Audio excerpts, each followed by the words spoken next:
So, I just thought, why not get this out there, since this is a very specific kind of problem, and I didn't find a solution on the interwebs. So, why not provide one now that I have solved the problem? So, the problem I had was I was trying to record or stream with the Nvidea NVENC, and the program in of itself, but I can have a better image here. Let's do it like this.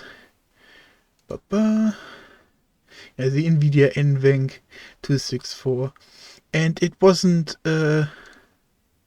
really working. I just made a second computer. The purpose of that computer is solely to encode and do stuff while where I can fully enjoy the game without needing to worry that I don't stress my PC too much. So, and I am a general fan of NVENC, especially since you can just plug in a second graphics card into your PC, and bam, you have the full gaming experience, and on the second graphics card you can encode for streaming. So, simply by changing this value. But here is why I actually did this video, since the second PC, my streamer PC, I decided to make it Windows 7. Just because I found it to be the most cleanest and most controllable Windows in the past years. And suddenly, when I started to record with NVENC, I couldn't. I would get the error message that NVENC encoding wasn't found, or it was found but could not be implemented because my drivers were outdated. Why, please update your drivers. So, the problem is that Windows 7 is so old at this moment that it doesn't get tech support anymore.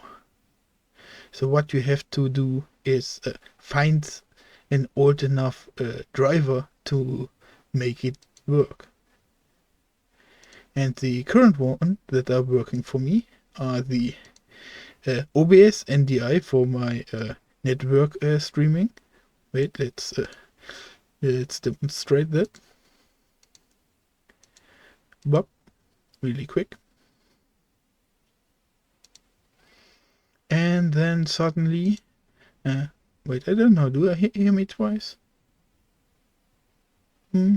Well,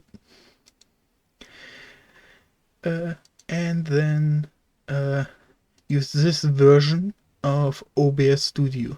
I don't really know how I will handle it in the future, if there is like a service that already provides that version outside of the normal OBS stuff. But this one is the version that works. Also, Windows 7 works with the 461.40 drivers. That's the newest version I could found that would still work with Windows 7. So yeah, but with these three components installed and used, streaming over two PCs with a Windows 7 version is in fact possible. Yeah. And just as a side note, or PS here, postscriptum, or what's it called, I'm not using a laptop, so I don't have that switcheroo nonsense that you can use with that you can solve with the 3D option right here on the Nvidea system, and then here special programs, then you would have an extra window here where you can dedicate the program to the software. But yeah, just to make it clear that I'm on, that is not that problem. For me, it really was a Windows 7 problem, and that the drivers just became too new. So I had to go back, and gladly I still I always keep a backwards version of drivers, where I keep the last 3 versions I installed as an install X backup. So that saved me in this case. Yeah.